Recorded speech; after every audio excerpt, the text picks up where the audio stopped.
சீராக்கின் ஞானம் 49ஆம் அதிகாரம். யோசியாவின் நினைவு நறுமணப் பொருள் தயாரிப்பவரால் செய்யப்பட்ட தூப கலவை போன்றது.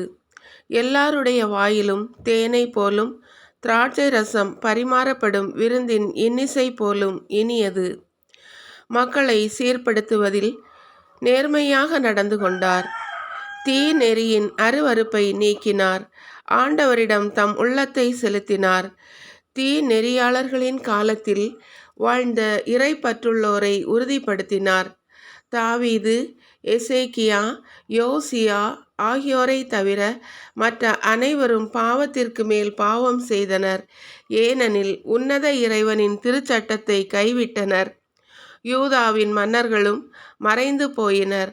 அவர்கள் தங்களுடைய வலிமையை பிறருக்கு விட்டு கொடுத்தார்கள். தங்களுடைய மாட்சியை அயல் நாட்டாருக்கு கையளித்தார்கள். திருவிடம் அமைந்திருந்த தெரிந்தெடுக்கப்பட்ட நகரை அவர்கள் தீக்கிரையாக்கினார்கள். எரேமியா கூறியபடி அதன் தெருக்களை பாழாக்கினார்கள். தாயின் வயிற்றிலேயே இறைவாக்கினராக திருநிலைப்படுத்தப்பெற்ற பிடுங்கவும் துன்புறுத்தவும் இடிக்கவும் அன்றி கட்டி எழுப்பவும் நட்டு வைக்கவும் ஏற்படுத்த பெற்ற எரேமியாவை அவர்கள் கொடுமையாய் நடத்தினார்கள். எசேக்கியேல் கடவுளுடைய மாட்சியின் காட்சியை கண்டார். கெருபுகள் தாங்கின தேரின் மேல் மிளிர்ந்த அம்மாட்சியை ஆண்டவர் அவருக்கு காட்டினார். பகைவர்களை நினைவு கூர்ந்து புயலை அனுப்பினார். நேரிய வழியில் நடந்தோருக்கு நலன்கள் புரிந்தார். 12 இறைவாக்கினர்களின் எலும்புகள் அவர்களது கல்லறைகளிலிருந்து புற்றுயிர் பெற்றெழுக அவர்கள் யாக்கோபின் குலத்தாரை தேற்றினார்கள். பற்றுறுதி கொண்ட நம்பிக்கையால் அவர்களை விடுவித்தார்கள். செருபாபேலை எவ்வாறு நாம் மேன்மைப்படுத்துவோம்?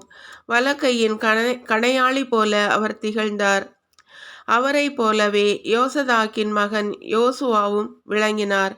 அவர்கள் தங்கள் காலத்தில் ஆண்டவரின் இல்லத்தை கட்டினார்கள். என்றுமுள்ள மாட்சிக்கென நிறுவப்பட்ட திருக்கோயிலை ஆண்டவருக்கு எழுப்பினார்கள். நெகேமியாவின் நினைவும் பெருமைக்குரியது. இடிந்து விழுந்த மதில்களை அவர் நமக்காக எழுப்பினார். கதவுகளையும் தாழ்பாள்களையும் பொருத்தினார். தம் இல்லங்களை மீண்டும் கட்டினார்.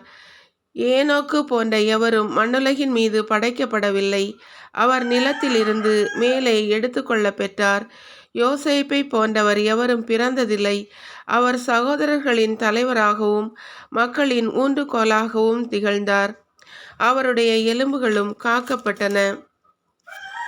சேம், சேத்து ஆகியோர் மனிதருக்குள் மாட்சிமைப்படுத்த பெற்றனர்.